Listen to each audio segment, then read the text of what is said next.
Welcome to our webinar, View from the C-Suite with Peter Aceto, Bold Moves, Big Surprises, and How to Bounce Back.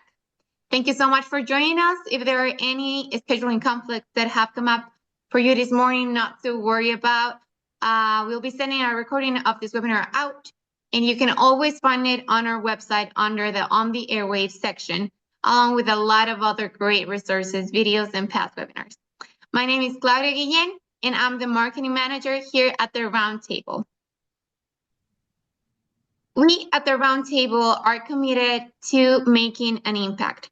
As part of our own commitment to ongoing reconciliation in January 2022, we partner with Inspire. Inspire is a national indigenous registered charity that invests in people's education of First Nations, Inuit, and Métis people for the long-term benefits of these individuals, their families and communities, and of course, Canada. The awful discovery of 215 Indigenous children buried in unmarked graves in Kamloops, British Columbia in 2021 deeply affected us. To honor the legacy of the Kamloops 215, we are striving to provide 215 university scholarships over the next 5 years. If you would like to learn more or make a donation to help us achieve our goal, please reach out to me at the email you are seeing on screen. As we reaffirm our dedication to supporting Indigenous communities, we want to acknowledge the land we reside on, as it recognizes the connection Indigenous people have with their territories and shows respect for their history and culture. I will now say the land acknowledgement for where I am residing. I respectfully acknowledge that in Toronto, we are on the traditional territory of many nations, including the Mississaugas of the Credit, the Anishinaabe, the Chippewa, and the Haudenosaunee, and the Wendat. Toronto is now home to many diverse First Nations, Inuit, and Métis people. So, before we start, just a few housekeeping items. We are recording today's webinar, so you'll receive an email with the link of the recording. And we'll also release a summary blog post that we encourage you to check out on our website under the resources section. I'm dropping the link in the chat right now. There you go. And with that, I want to officially open the chat and hear from you. Feel free to introduce yourself, tell us where you work at, what brought you here, where do you come from. I'm sure we have many interesting people joining us today who would become valuable connections in your network. So don't be shy to add your thoughts there. We love an interactive crowd. Also, during the session, we encourage you to share your thoughts and comments in the chat, maybe something that resonates with you or some story worth sharing. And finally, the Q&A will be open and I'll be monitoring that.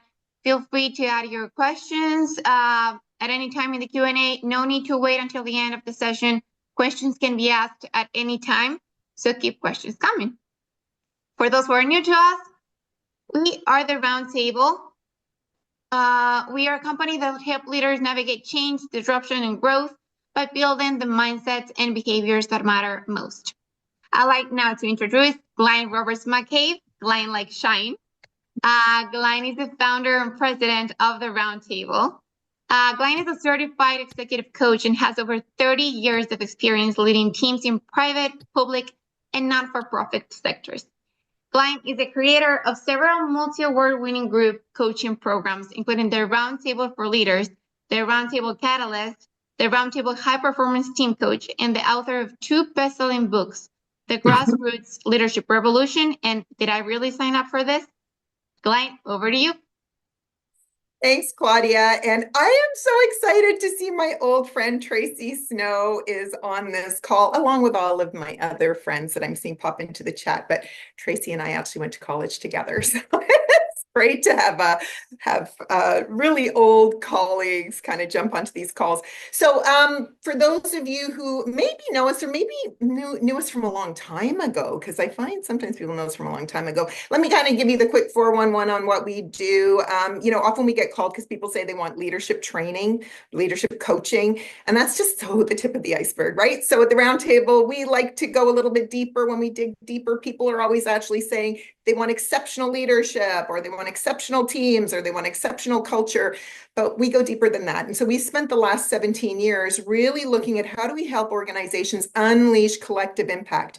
We got to move away from this notion of heroic leadership, where a leader can be everything to everybody. And instead, and I know Peter wrote a book called Weology, so I'm preaching to the choir here, we need to be able to tap into the collective greatness that exists within our teams, within our peer groups, within our organizations. So that's what we do. We've developed a system to do that. And kind of in layman's terms, the three kind of main things that we do here are coaching, group coaching, team coaching, and individual coaching. So if you want more info on that, give me a call. Give Leanne Taylor's on the line here with us this morning. She's our head of client experience. So we're always happy to kind of chat with you and talk through what you're trying to do. So let's get started. We are here with my friend Peter Aceto, because Peter has been incredibly generous. So I feel like cross sort of the professional line, feel like I can kind of throw you in the friend group, Peter. And so welcome, Peter. As I mentioned earlier, he is the author of a book as well. So a best-selling book called Weology, which is a really great little book. And you got some great titles in that book. Isn't one about cleaning toilets or something? Got to clean the toilets. Yeah, that is true. Coming up with chapters for your book. I know it well. But anyway, welcome, Peter. Currently doing some work with KOHO Financial. So we'll talk about that. But let's get started. Okay, so Peter, you and I have known each other since you were heading up at Tangerine. But tell us just real quick. I mean, I've given everybody the kind of Cole's notes of how you and I know each other. We met when you were there. But tell me right now, what's exciting you right now in this moment? And then we're going to start digging into your very interesting career path. Well, being on this call in front of all these people is exciting me in this moment, and I was really looking forward to it. One of the reasons why I'm excited about it is I think like leading in an authentic manner, like showing your true self and being okay with being vulnerable is something I would have hoped would have been a best practice in leadership that just still doesn't seem to be. So demonstrating it in front of a group of people is maybe a little scary, but also something that I really like. I'm a half glass full optimist type of person. So I look at the world and I see so much excitement and opportunity, some frustration about how do you tap into it. So that's kind of where I sit right now as I think about what I want to do next in a leadership role, and we'll get to that a little bit later. But I just see a lot of excitement and opportunity, and I know like economically in Canada that maybe it's not the best time. I know that some companies are downsizing or there's some concern. There's still a lot of excitement and opportunity out there for all of us. Awesome. Well, I look forward to kind of getting into that.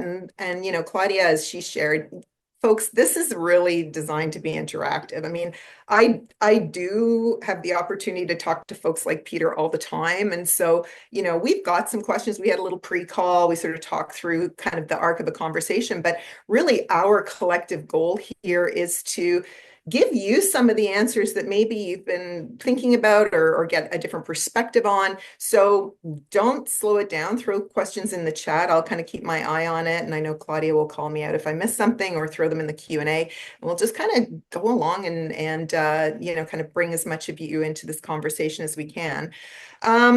But okay, so our subtitle for today's talk was Bold Moves, Big Surprises, and How to Bounce Back. So let's start at kind of the beginning of your career. You trained to be a lawyer, and like many lawyers, I know it is about lawyers, but I meet a lot of former practicing lawyers who chose to do something else. You made a bold move in the early stage of your career. So why don't you kind of share with us a little bit about that? Yeah, for sure. And some of my like best friends, come from my law school time, and I'd say half of them are in the business world and not in the legal world. So it's pretty common. for that to happen. So yeah, I mean, I was doing what you're supposed to do. I went to law school, is what I wanted to do, and I wanted to get a job in Bay Street, which is what you're supposed to do, and and I did, and I was doing those things, and I just really just didn't enjoy the law firm culture. I just felt, I mean, I was whatever 25, 26, kind of 27 in that range, and I didn't know anything. I mean, I've learned a lot since then, and but I just didn't feel like a very good fit. I didn't like the culture that was there, and I was fortunate enough to. My father calls me and says, "Hey, I got to go get my tires changed on my car. You want to come with me for coffee?" And I did. And in the lobby was this guy, and turns out he was the first, so the founder and first CEO of ING Direct in the world, and the first ING Direct, which is now Tangerine, for everybody who might not know that they're the same thing, just sort of renamed. The first ING Direct in the world was here in Canada, and then it launched in 8 other countries around the world. So he was in the lobby, and he was excited to tell anybody who would listen about his new mandate to start a new kind of bank, to reward Canadians for their great savings habits, to use technology in a way that no one could imagine you could approve a loan in a millisecond. So I must say I was just in awe of his vision and his dream. I for days could not stop thinking about him, right, and thinking about it. I reached out to him. And this would have been in 1996, so I don't want to, anyway, you guys can all figure out how old I am. So, there was no cell phones or emails or anything like that. So I had to call him. I found out his home phone number. And anyway, long story short, I offered to buy him a coffee. I begged him for a job. And for some reason, a month later, he gave this 26, 27-year-old guy a job. And he says, "You can be my lawyer." So for me, that was, like my mother, my friends, they're like, "What are you doing?" Right? Like, this is a very strange thing to do. Entrepreneurialism, startups were definitely not, in the norm and sort of glorified like they are today. So it seemed like a very, very risky thing, although, I was a young single man at the time. So in hindsight, it wasn't that risky. But I basically told him I didn't even need to practice law anymore. I'd be more than happy to answer. I just wanted to be a part of it. And he took a chance on me.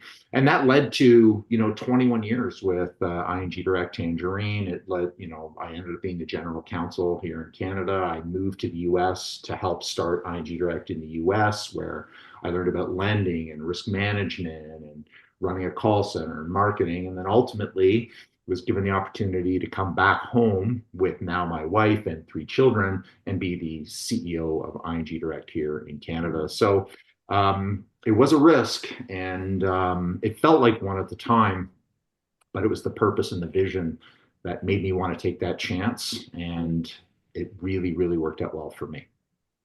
Yeah, and I love that story because I think, I do think that early stage of your career, it's such a great time to take some career risks. So if you've got some younger folks on the call that are in their 20s right now, boy, isn't that the time when you're not encumbered by mortgages and well, I wasn't at that time anyway, encumbered. So you could make some bold moves with your career that weren't always necessarily financially motivated.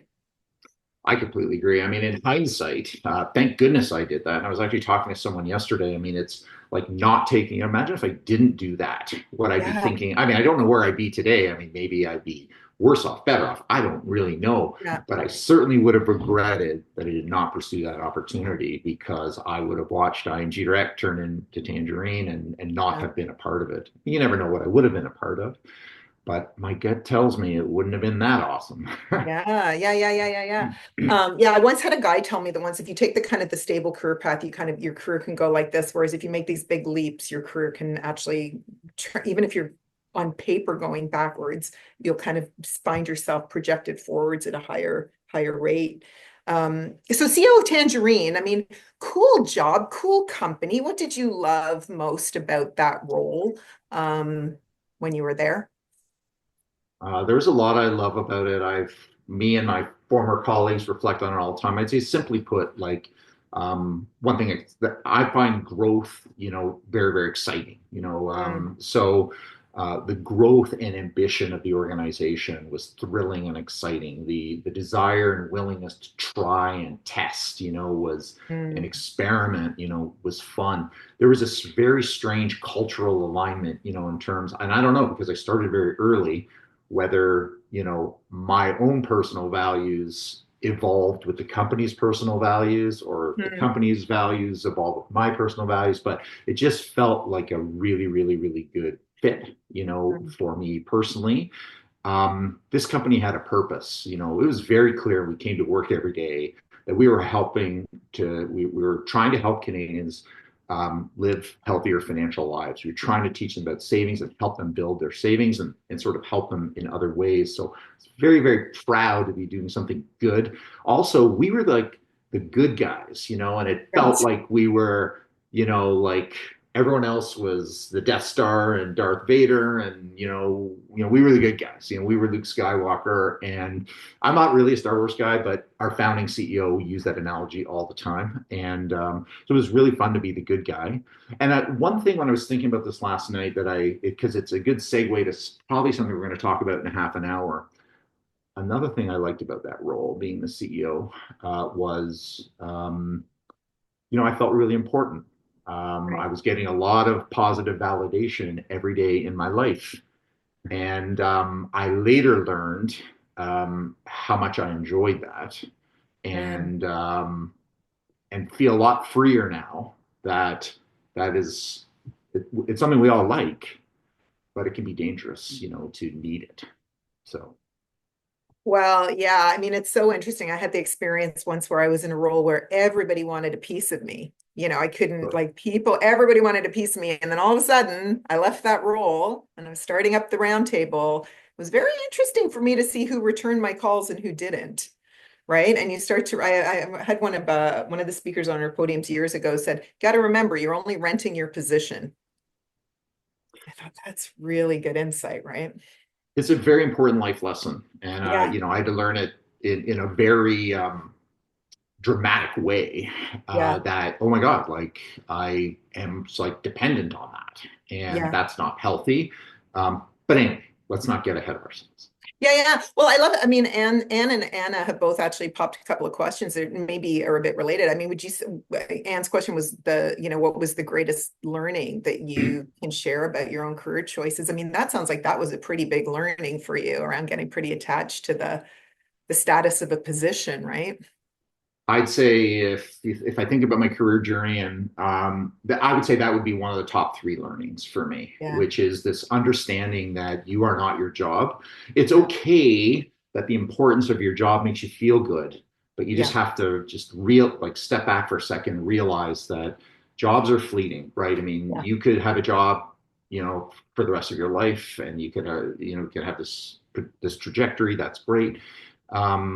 But invariably, something beyond your control is going to take that away from you. And so you just can't need that.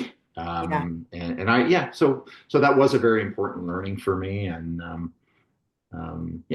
I enjoyed it very much, as you described, but when it goes away, you can't let it affect yourself, how you feel about yourself when you look in the mirror. Yeah.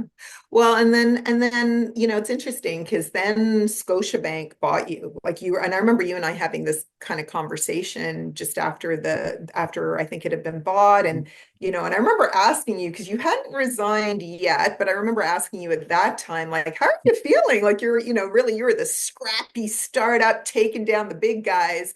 And then all of a sudden you're acquired by Scotia. And I think one of the models we talk about a lot at the round table is this concept that my friend Charlie Jett came up with called the career doom loop. And it's not as dramatic as it sounds, but it's kind of the 4 stages that we go through with any career, right? In the first stage, we're in a job we love, but we're not good at it yet because we don't even know where the photocopier is. Then we get to the point where we're in the job we love and we're really good at it. And then the next stage starts to become the job that you're good at, but you no longer love it anymore. And then the 4th stage is the job that you no longer love and you're no longer good at it. What I know about high performers is they never kind of get to that 4th stage. They'll always exit. They get real uncomfortable in that 3rd quadrant of being in the job they're good at that they no longer love. What for you were the points where you just knew that this is not for me? Like, what were the things where you felt like I can't kind of stick at this? Yeah, I mean, just a half a step back because it's, I don't usually get asked this question. So when I was called and said, "Hey, listen, Peter, we've decided that we want to sell this business," and I certainly had lots of ideas about who to sell it to and all that type of stuff, and but it wasn't my money. I wasn't the shareholder, so. Right. And when it turned out that it was definitely just going to be one of the big five, it came down to the last, two or three, and um, I like we literally woke up every day. That's actually, I'm glad I gave you the Star Wars analogy because that's how we felt during the day. We loved competing against Mhm. the big, slow incumbents, right? Like it was thrilling and fun. So to actually join one was definitely very, very difficult. The Scotia people were very, very kind to me, and they were very, very kind to our people. I mean, we had to make changes to the business, which was a very, very difficult thing to do. For example, we had a very large mortgage brokerage business, and Scotia was the number one mortgage brokerage sort of originator in the country. So we had to shut that part of our business down, and I had to let 100 people go who had built this great business. So there's very, very difficult things that we had to do, but we unfortunately we had to do them. But they were very kind. They wanted to keep us separate. They wanted not to cross contaminate so we could continue to grow and thrive. But to your question, and people like you would say, like when is I'm like, no, no, no, no. They want to keep us separate. They want to keep us separate. So a little bit of naivete. What I later learned is, they wanted to keep us separate because they were worried that Canadians would reject us because we had a new owner, and that would significantly devalue the business. And 3 years later, they changed their mind and decided that Mhm. they wanted to, maximize synergies and all that type of stuff. Right. So I would say so I ended up staying for 4 years after Scotia bought us. And listen, by and large, those were really, really good times. I certainly learned a lot about them, which I think was very, very helpful to me. But to get to your question, I remember the last year, and they hired a very large global consultant to come in. They very clearly had an agenda about what the outcome that they wanted. And in the process, they made me and my team feel not good about ourselves and the things that we Mhm. had done. So the question you asked is like, how did I know? Well, I've always just loved work, and I love my teammates and all those types of things. And I would remember I would go down to 40 King, and I would go to meetings down there, and I remember just like almost not being able to get through the day because I was getting so exhausted. And Mm. then I would go back to our Tangerine office and just get my batteries would get recharged. The most vivid story I don't tell very often is I remember we played like a pickup shinny hockey game, like the Tangeriners, like right around the corner, like, whatever, like in the morning. I remember lacing up my skates. It was actually in the afternoon. I remember lacing up my skates and just feeling this overwhelming feeling of sadness. And I remember Oh. going out on the ice and skating around the ice. It's like this is the end of the day, and you're with your teammates, and I remember feeling sad. And I was like, oh my God, Mm. like I think there's something wrong with me. And I went to the doctor, and then I said, oh, my testosterone levels, maybe they're low. And, no, no, there's nothing wrong with you, man. So that was my first brush with, I'm having trouble going to work. You know what I Mm. mean? And the primary reason was this: because of my authenticity and my connection with the team, the people, it was very difficult for me to talk to them and do things that I didn't actually believe in. I couldn't keep Mhm. secrets from them, and I didn't believe that what I was doing was right, and I just couldn't fake it. So I knew Yeah. I had to go, and it was a very Yeah. difficult decision. Yeah. No, in some ways, it's sort of like in that kind of situation, there's a grieving process that you go through when you realize that the role, the job, the environment, what is required of you as a leader has changed so much that it's almost like, oh, but I think for a lot of people, they try and muscle through. And I think one of the biggest challenges as leaders is knowing when it's time to let go and let the organization move on without you, right? Let somebody else kind of take it to the next level of what it needs to be. But that's hard. Ego gets in the way, feelings of loyalty get in the way. There's all kinds of things that can kind of come in the way of those decisions. Those are tough ones. Totally. And then, like other feelings too, like betrayal, like you're betraying your teammates and you're letting Right. them down. And, these were difficult things. But I spent a year thinking through those things. Yeah. And then at the end of it, there was no ambiguity. Like I was not going to be able to do this for my own good and for Yeah. their good. And I did the right thing at the Yeah. right time for sure. Yeah. And yeah. Yeah, I love it. Okay, so then you make the big decision to leap into the what I consider to be the Wild West of the cannabis industry. Before we get to the big surprise that happened to you when you were there, talk to me about what you were hoping for when you made that move, when you're all fresh-faced and looking to make a move into a new industry. What were you kind of looking for and hoping for?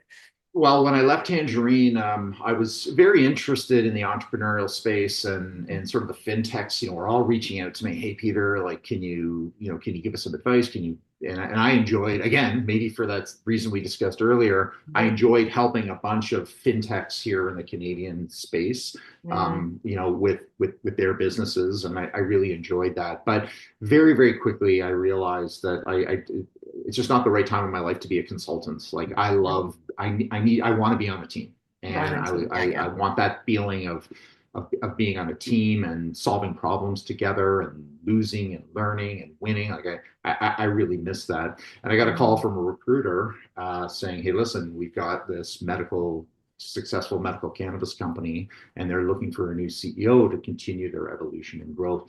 So this was, I mean, obviously that's a very wild thing to consider. So the answer to your question is, so why did I do it? Here's why I did it. One is this was in 2018. So we're mm, right in the middle of this like opioid crisis where, right. the opioid crisis was loud. It was like one of the top stories. And there was this view that medical cannabis could sort of help in some ways solve that problem. The Mm, idea, remember, I told you about the purpose that we had at Tangerine. And so getting the opportunity to be in healthcare and actually help right. people Make a difference. was Yeah. like, wow, like what an opportunity to Mm, really help people. When I started that role, I would be in the call center and I would listen to customers or patients and hear how like our products were impacting their life. So I was quite taken by that. That would be the first thing. The second thing is, in the news cycle, this was this pioneering new industry that had global implications, and Canada could be at the forefront, of this brand new industry. So certainly being a pioneer again and doing something mm. innovative and pioneering was very, very attractive. Very, very attractive to me. There was also a global opportunity, like ING Direct started in Canada and ended up in 9 countries around the world. This was also an opportunity where from Canada, there could be a global impact. So I was very excited about that. Also, the general talk was sort of a legitimizing of the industry, and they were trying to attract people from other industries to try and legitimize it. And I thought that was something that I could do. So I'd say those are the things that were really, really appealing to me. Yeah, yeah. Yeah, I really hear your values coming through in that answer. I really I can see the thread that's pulled you along in your career already. So then it kind of went sideways. For those on the call that have not Googled you and seen all those headlines that were coming out there, why don't you just kind of give us the Coles notes on where the big surprise, what happened, and then we'll chat about how you came through it, really. Sideways, that's very generous of you. All right, listen, long story Dramatic. short for everybody, and you can all read the story. I don't mind. So I was at the company at the time was called CanTrust, and I had been the CEO for only 9 months. So I was still, as someone said in the media, he's like, and I think you alluded to it before, is I probably didn't even know where the bathroom was yet. In some of the growing facilities, there's so much to do and so much to learn.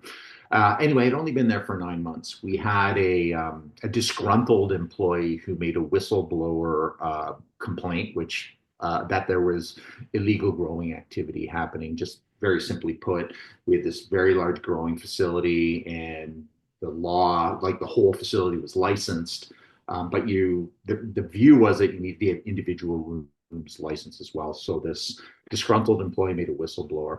Um, Complaint about illegal growing activity. The media which I think we all know a little bit now, but maybe didn't know as much then. The media really enjoyed this story, and without doing a lot of homework, had no troubles making this front page news Yeah. in the industry. And we were, so that was a choice they made, and all the media sort of were eager to put the story in the news. So this very, very, very rapidly, this media cycle, obviously it had a horrible implication on the stock price. The regulator was like, hey, you guys should just stop growing till we figure this type of stuff out. The board, who it was a pretty tight knit board, they made a choice to fire me and sort of try and see if they could say it was my fault. Mm. So it was a very, very awful time. Ultimately led to the Ontario Securities Commission like pressing charges against me and some of my fellow directors. Actually went to court, and after it was supposed to be like a 30-day trial, on the second day, it was very, very clear that actually nothing had actually wrong had even happened. So it was a complete acquittal. And the good news at the end of the story, which you can also read, is that the media was again very happy to cover the story and tell the story of the complete vindication. And so it was it was an awful experience, but it ended really, really well. So when you look back on it now, because I think everybody, and there's lots of comments coming in the chat about your authenticity and how real you're being, about how you're feeling. Um, one of the things I've always picked up from you is you're a really optimistic guy. Like you're, as you said at the start, glass is half full, positive person. Which, as somebody who was once told on an assessment report that I was optimistic to the point of delusional, I also understand the downside of being super optimistic sometimes, right? So I'm curious, as you look back on, deciding to join that company and get involved, because really you were kind of thrown under the bus on this one by the Totally. board, right? Are there any red flags that you were ignoring at the time that now, with the benefit of hindsight, you would go, huh, there's some things I'm really on, it's on my radar right now to pay attention to. Absolutely. Yeah. Absolutely. Listen, th- there's no doubt that that was a big risk joining that industry and joining that company. And I had done something similar before, different from a Yeah. regulatory perspective. But listen, like in our Tangerine days, our goal was, hey, the rules and regulations did not contemplate opening an account, starting a financial relationship with someone that you would never meet. So Right. we needed to find a way to, and that was actually part of my job at the beginning. I was the legal person, was to how do we comply with the rules and the regulations in that context that were never contemplated doing business the way we were doing business. So it was a fun to navigate innovation in a regulated space. There was no innovation that we were trying to do here in the cannabis space. We were trying to find the rules. But listen, when you take a very big risk and you want to be the pioneer in an industry, there's a very high probability it's not going to work out. The CEO who hired me at ING Direct when I was 26 years old, I remember him once saying, when you're a pioneer, there's a risk of getting arrows in your front and a risk of getting arrows in your back. You know what I mean? Mm-hmm. And I was one for one with taking a very big career risk. Right. So probably discounted the risk that I was taking in Mm-hmm. this industry. In hindsight, I also got some feedback without being disparaging in any way to anybody. People later would come to me and say, hey, some of the people who were involved with that company aren't the best people. And I did my due diligence, and my wife was very involved. Do we make these decisions together? But our due diligence didn't discover that there may have been some characteristic issues with some people. Mm-hmm. I'd say Yeah.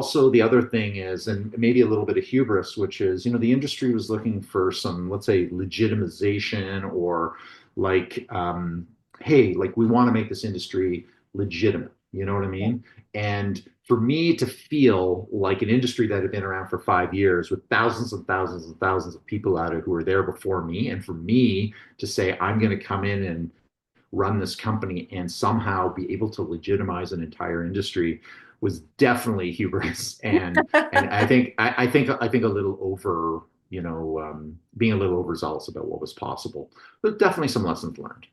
Yeah, yeah. Well, that's the optimism thing, right? I mean, I think we can see the red flag, but then we go, well, but, maybe I can, be the one. Yeah. So hubris, overuse of optimism. So my best friend from grade 6, Carolyn Anderson, is asking a question. So I love that. And it's Carolyn, you're right on cue. It's a great question. And I remember when you were on the front page, like literally on the front page, going through this trial It and was, everything. yeah. And knowing you the way I know you, I knew it was BS. But, that's pretty public. I mean, all of us have had probably some degree of career, moments that have not gone that well, and it strikes our confidence, right? And I think we've got some folks on the call that are in job hunt mode right now who are looking for their next opportunity. I always think that's a grind on your confidence and your esteem. So, what did you learn from that time? How did you maintain your sense of confidence in self?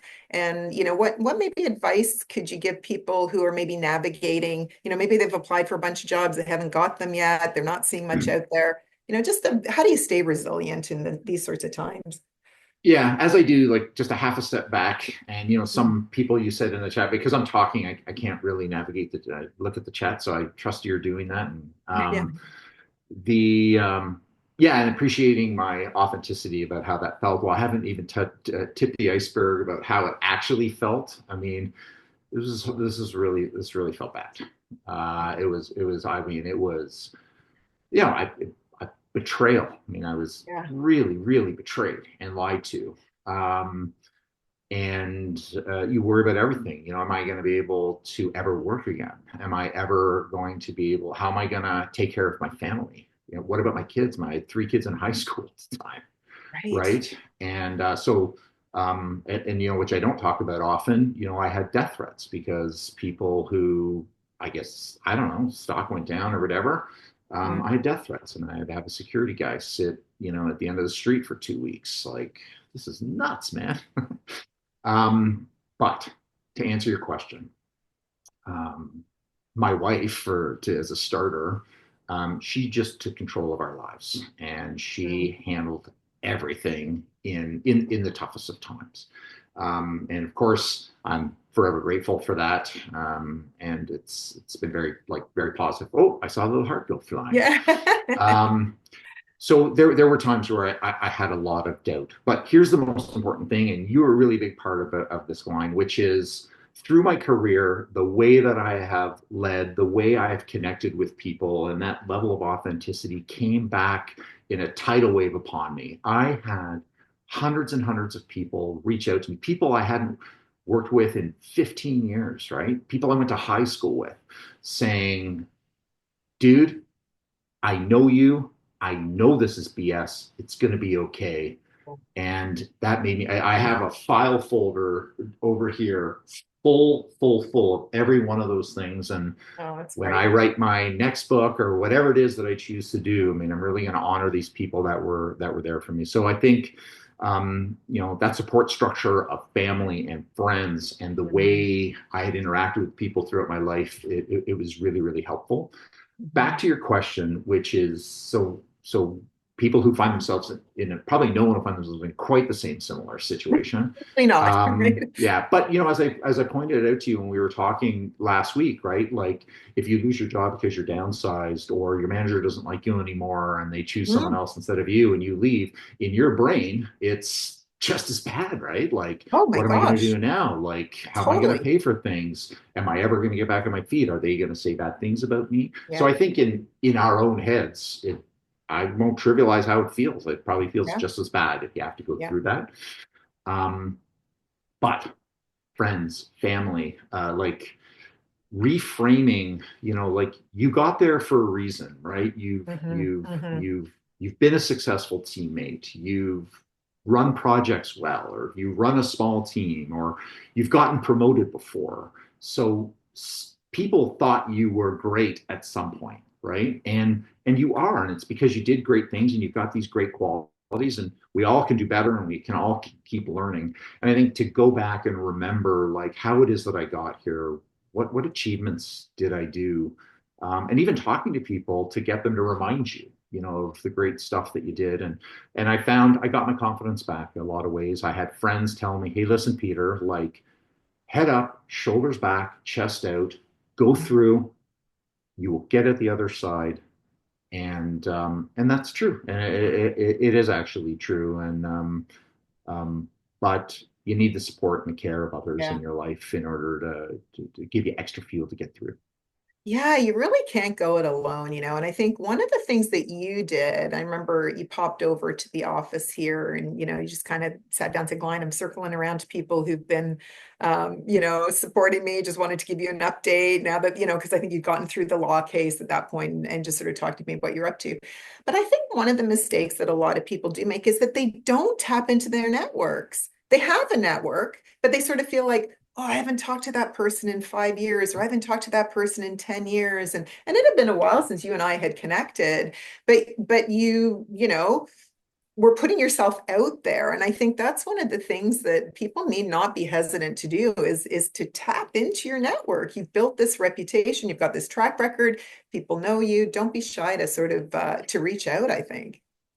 I think that is the most important, so getting back on your feet or getting back going again. I Yeah. think that's the most important thing in the entire world, actually, is to Yeah. say, who do I know? And like people, like I even have an Excel spreadsheet, That's and good.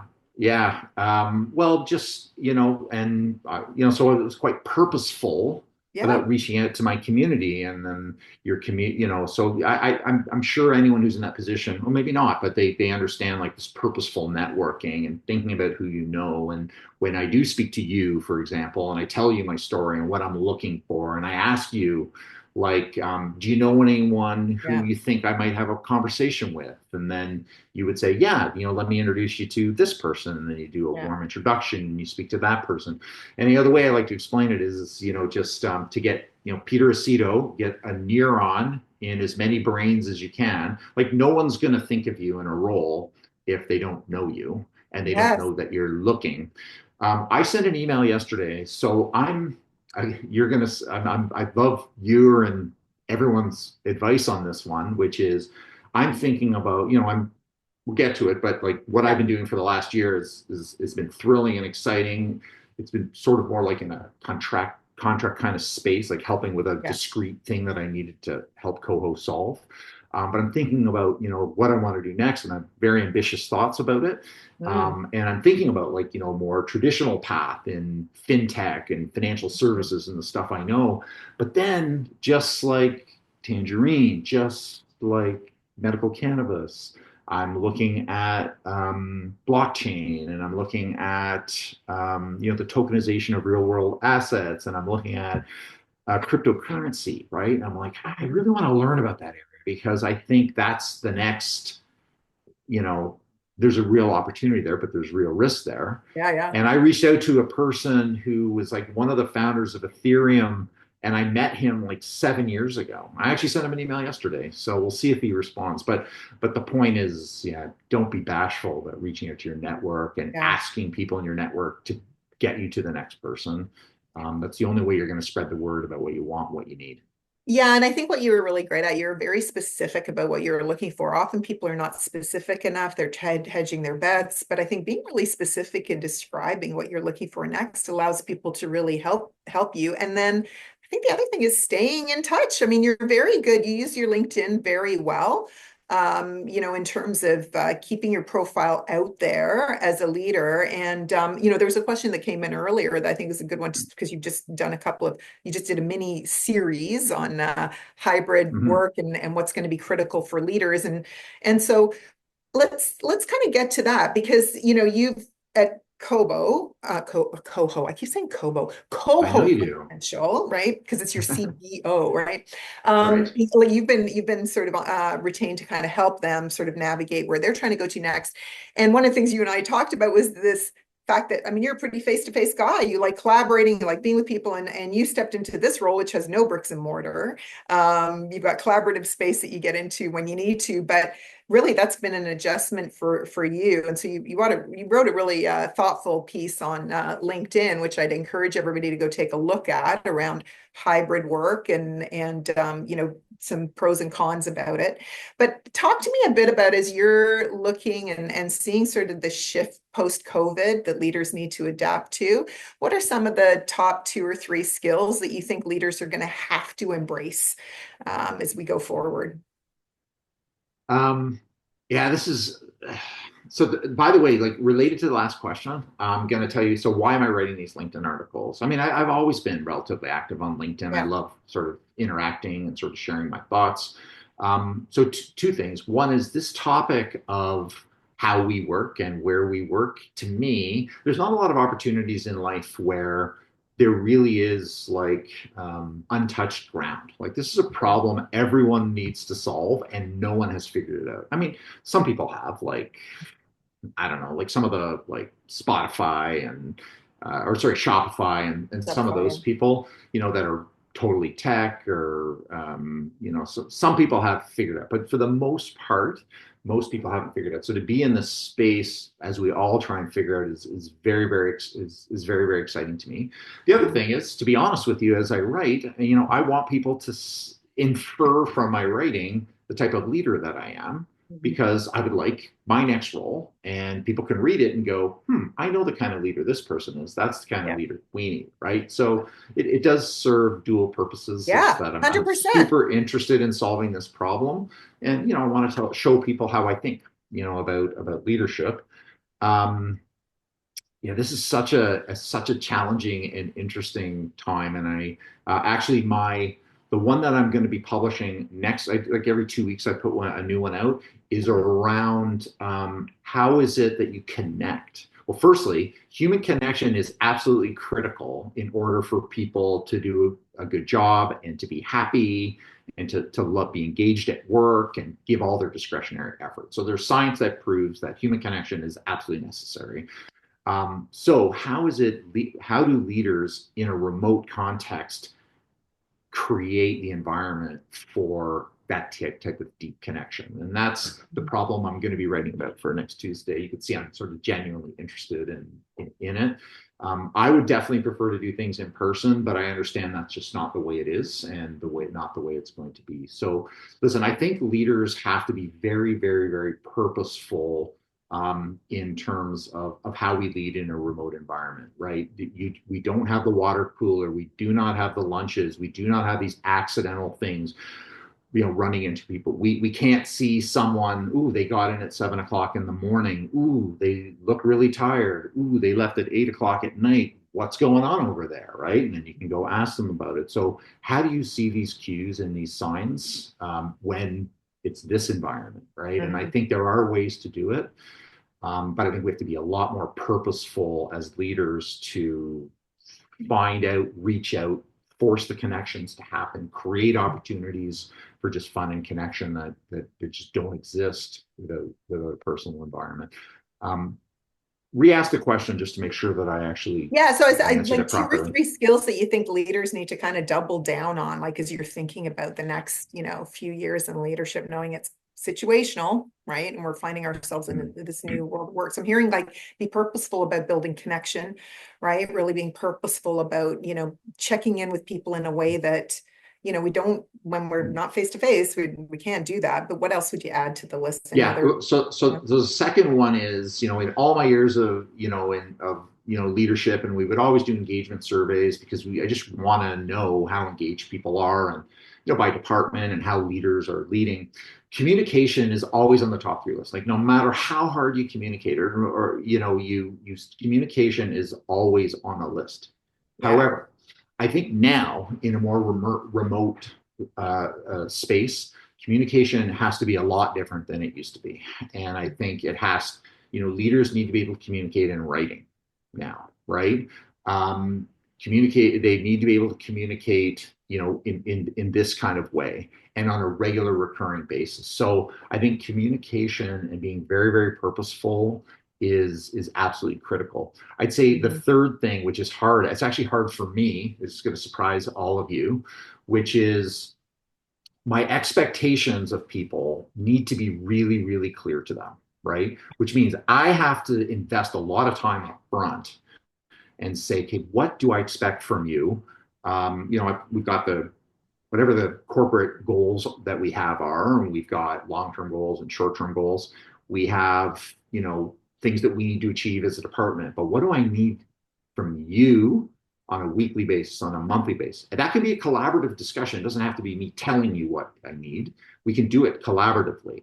But we need to be really, really clear about what expectations are. And then we need to check in on a regular basis about how that is going. I think we have to be a lot more purposeful about that. We have to measure as well. And I think in this remote world we live in, actually easier to measure performance and outcomes, but leaders need to think more upfront about what is expected, how we're going to measure it, and then that needs to be regularly measured, monitored, and discussed.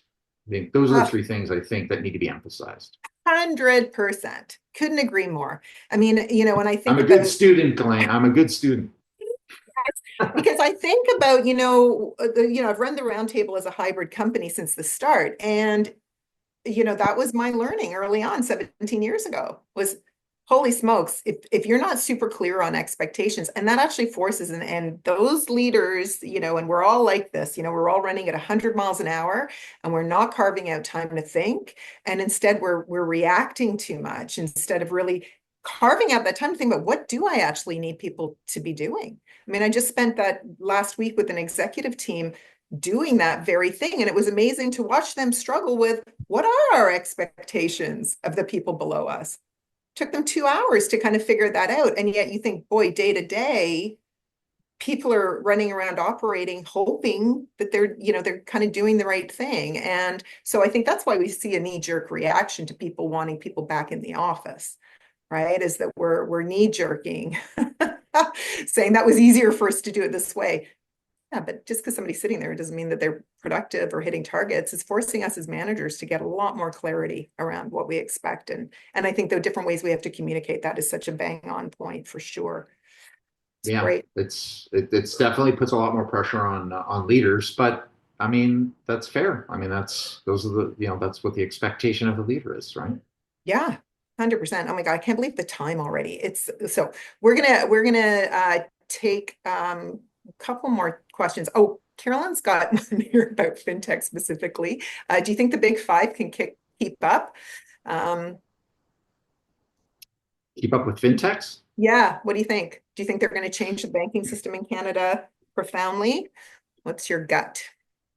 If someone's that's I just got a laughter emoji. Laughing emoji. Okay, here, so a couple things. So I mean, in 2015, 16, 17, so let's say my last 3 years as the CEO of Tangerine, there was a white paper about open banking and open up the payment system and stuff like that. That was a long time ago. Yeah. Still talking about it today. So when people start talking about open banking and it's going to create all this competition, I'm like, okay, I'll believe it when I see it.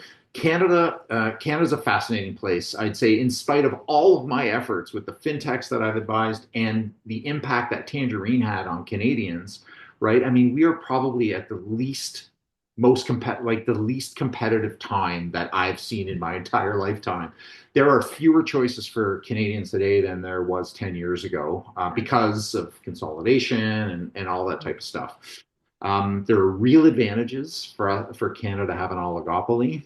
In tough times, no one does better than Canada, and a lot of that has to do with our banking system. But Canadians pay for that. And listen, I think over time, I don't see that change happening like it's happening in other places.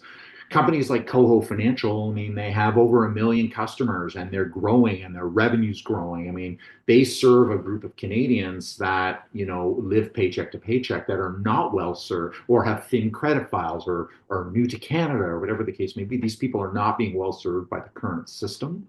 But listen, in the end of the day, it's very hard to convince a Canadian to leave one of the big five to go to something else. Yeah. My teammates and I did it. It can happen, but HSBC was purchased, Tangerine was purchased. So I don't see a doubling of the choice that Canadians will have Yeah. ever in this country. I think fintechs can make a difference, and they can serve a community, and they can grow and create value up to a point. And I Yeah. think there's wonderful careers in that, and there's money to be made in that, and pride about the purpose that those people serve. Yeah. No, it's, and Deborah, I love your little comment in the chat that Canadians aren't early adopters. No, we're not. Like when you go to other countries and you see, I just came back from the UK, and just even some of the things they do around environmental work, that we think we do well because we've got recycling bins. We are so far behind on so much of the stuff that we do here. So it's across industry, I think. All right, Peter, we got to wrap this baby up. So I've got a final question for you. If you had one piece of advice for leaders on the call about managing their careers, what would it be? What would you say? I'm sorry that you said one. I'm just not going to comply with your Okay, maybe I'll only give one as two. to. Okay, but I'll try. I get it. Be brief is what you're trying to say. It's a little bit of a cliche. Like life is a journey. In our lives, my wife and I always say, like, we had horseshoes in our pants for many parts of our lives. We were very, very lucky, right? And wind seemed to be at our back for the very, very longest time. And my wife and I would talk about that. We were like, like we haven't really had a setback, like a health setback or a career setback, until we did. So life is a journey for everyone. Everyone on this call is going to have wins, but we're all going to have stumbles. It could be a bad boss, a promotion that you accepted, but it really didn't turn out very well, a family problem, illness, like all of these things. Everybody does. But build your brand, so when people hear your name, they go, I know what that person stands for, whatever it is, and it's authentic to you. Boy, they work really hard. Wow, they're really a team player. Wow, they're really, really smart and analytical, whatever the case may be. Build your reserves. So reserves are be healthy so that when things are rough, you have the ability to work your way through them, and build your wealth and make sure that they're saving so that you have time for these blips. I know everybody says that, but it's certainly helpful to not be forced to react, super, super, super quickly. Do not compare yourself to other people. I know it's a cliche. Don't, but comparing is dangerous. And I think we've learned that through social media. Don't be defined by your job. We talked about that a little bit. Don't let your job, be 100% correlated to your self-worth, because the job is just not going to be there forever. But you are awesome, and you got there for a reason. And find the gratitude and joy, and when you look in the mirror, like for me, you look in the mirror and you want to be proud about what you see, right? And it's not about money, right? It's about being a great husband, or being a great father, or being really helpful to my mother when her husband, my father died a couple of years ago. Being a great colleague, and helping people along the way. So I'm sorry, that was 98 things. No, all fantastic. So you know what, Peter, I have just been watching comments. There's offers to buy you coffee. People have been really appreciating your authenticity, which, I've always appreciated about you. So thank you for being here. I'm going to toss it back over to Claudia for her final notes to get us out the door.